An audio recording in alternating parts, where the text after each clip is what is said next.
I'm checking out a new area today.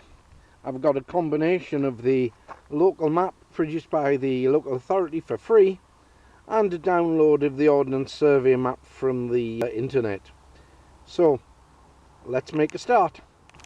Although we're near to an industrial area, there are plenty of nature reserves around, and this is one of them, although you can hear the traffic in the background.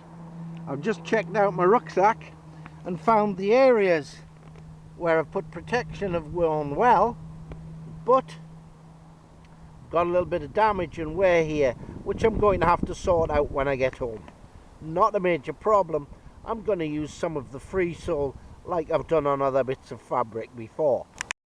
Like most of these places, there's always a conflict between the walkers, the bicycle riders, the horse riders and those that use motorbikes.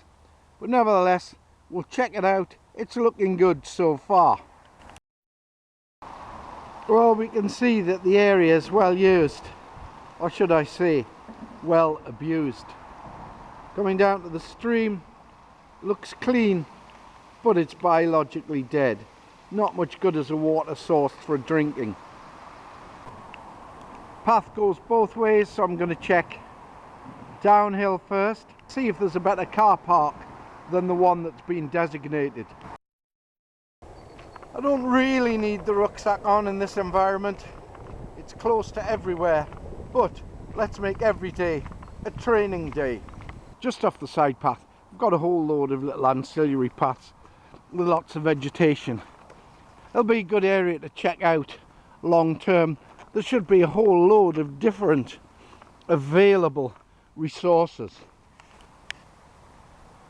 We've got a good little area here that would be ideal for a wild camp if it wasn't so close to the houses and the roadway and the industry. I'm going to do a circular route, but while we're here close to the water, we can have a good look at it. There's absolutely nothing growing here. It's absolutely dead. Heaven knows what pollution's coming down from further upstream. Not a good bug out location for a whole load of reasons. We've come up one of the side paths and found another entrance to the area. And it looks like some interesting country beyond, but that's beyond the scope of today's little walk. Although it looks a bit of a beauty spot and there are some quite nice views, it is very near a main road, and the amount of pollution and rubbish that's left is legion.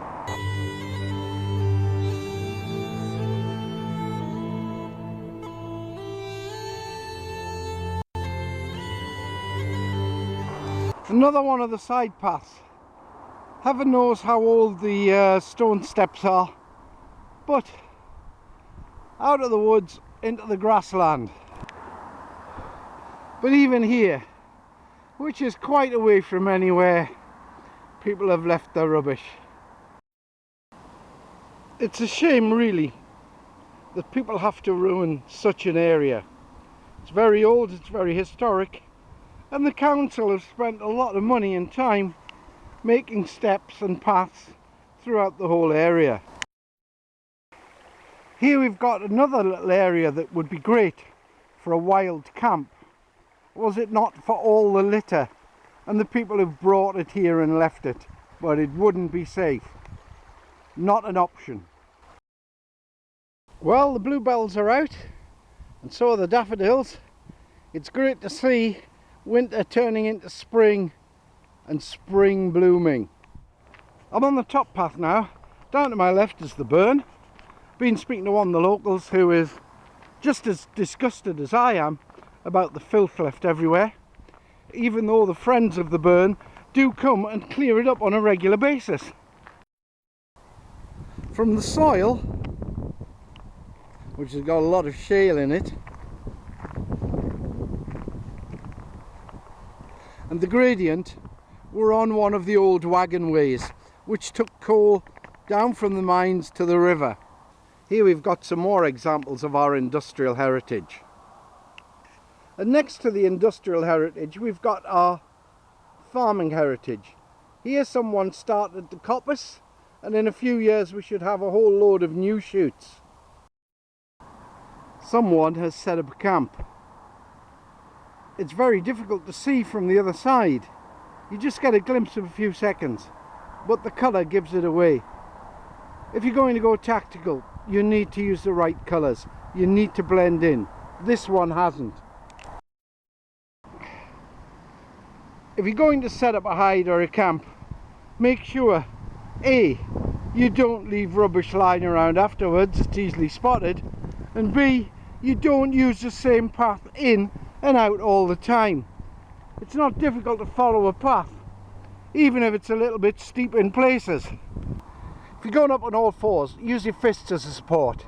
It's easy to get splinters out of the outside of your hand rather than the palm. So, even on the edge of major conurbations, there are areas you can check out to see if they're any good. At the very least, you can use them for map reading and fitness training. More indication of rabbits and the remains of an ancient oak area. We're returning back the way we came. It's been interesting, seen plenty of things, seen plenty of raw materials that we can use, like the birch bark here. So, all in all, not a bad area for map reading, maybe putting down a cache and some physical training, but no good as a bug out location, no good. So, even if you've only got an hour, get out there, get training. You know it makes sense. It will serve you well.